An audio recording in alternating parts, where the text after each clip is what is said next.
کہ وہ اللہ کے، اور اس بات پر بھی یقین رکھنا چاہیے کہ نبی صلی اللہ علیہ وسلم جو ہے اللہ کے سچے رسول ہے، اور ان کی رسالت پر بھی ہمیں ایمان لانا چاہیے۔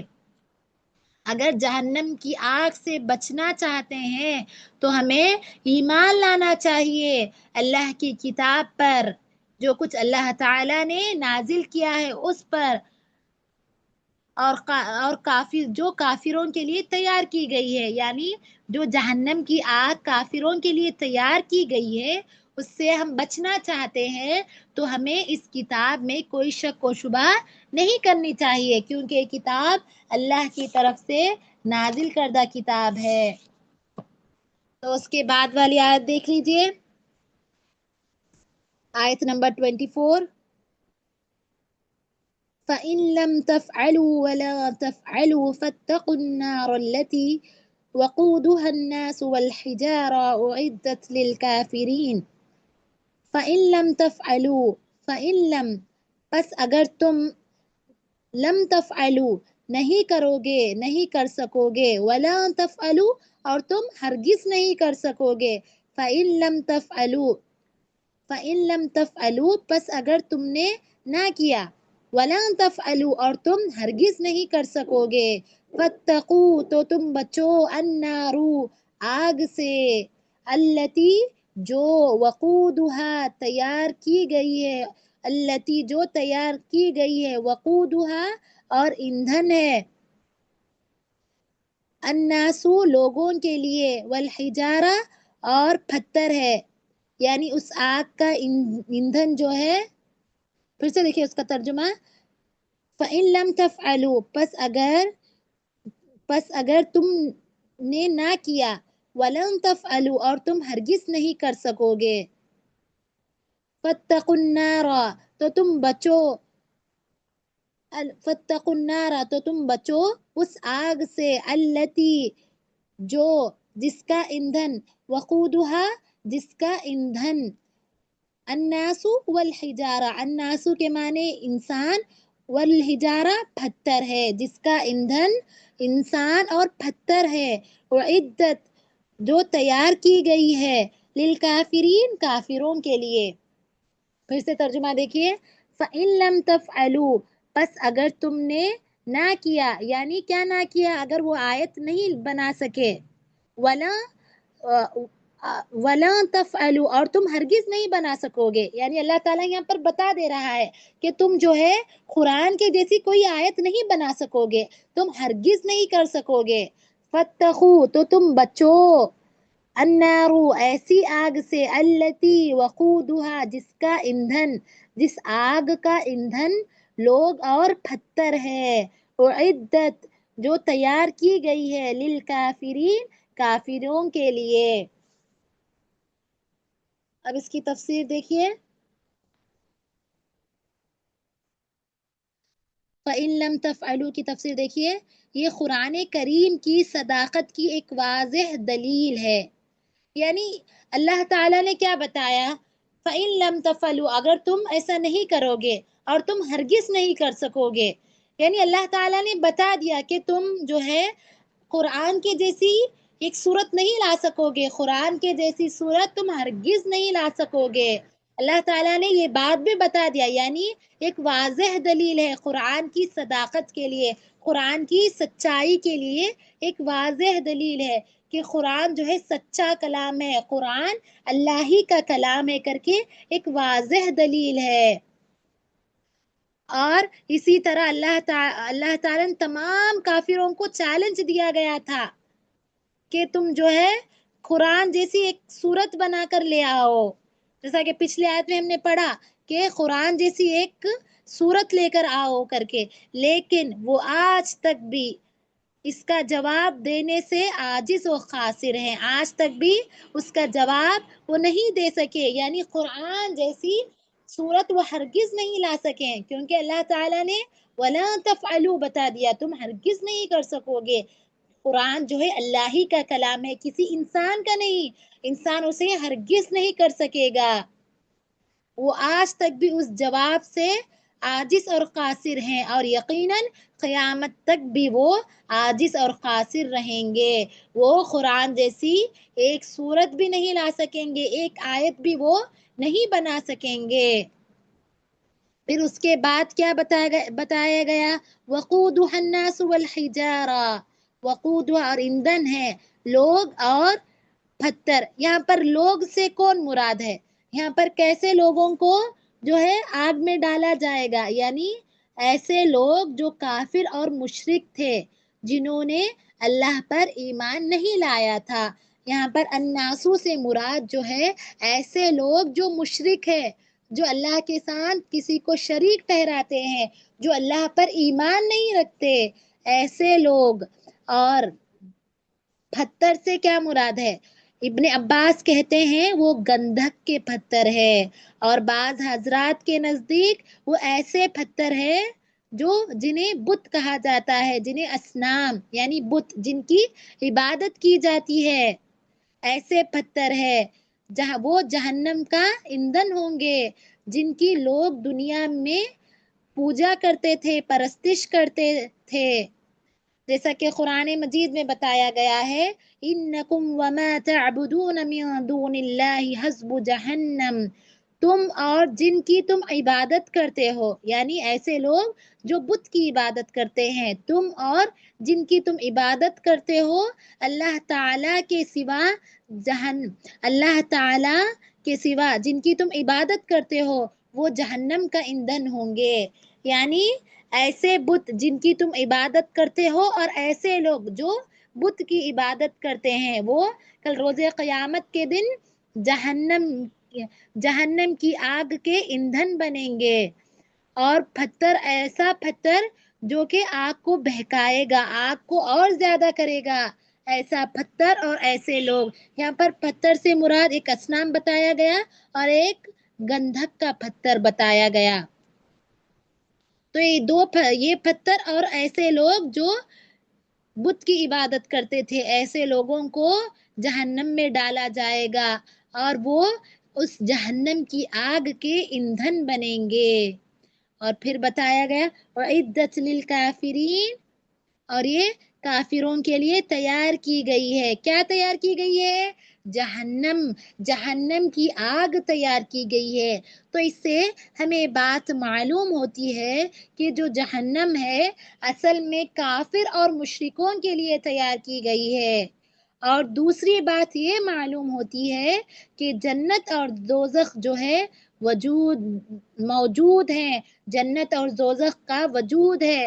یعنی آج بھی جنت اور دوزخ جو ہے موجود ہے، جس کو اللہ تعالیٰ نے تیار کر کے رکھا ہے، وہ آج بھی موجود ہیں اور اللہ تعالیٰ کے مخلوق ہیں، جو اس وقت بھی ثابت ہے.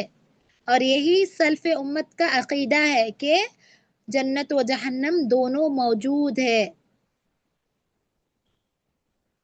اور اس کے بعد ٹھیک ہے، آج یہاں تک ہم کر لیں گے، انشاءاللہ کل 25ویں آیت کر لیں گے انشاءاللہ. ٹھیک ہے، یہاں تک ختم کر دیں گے.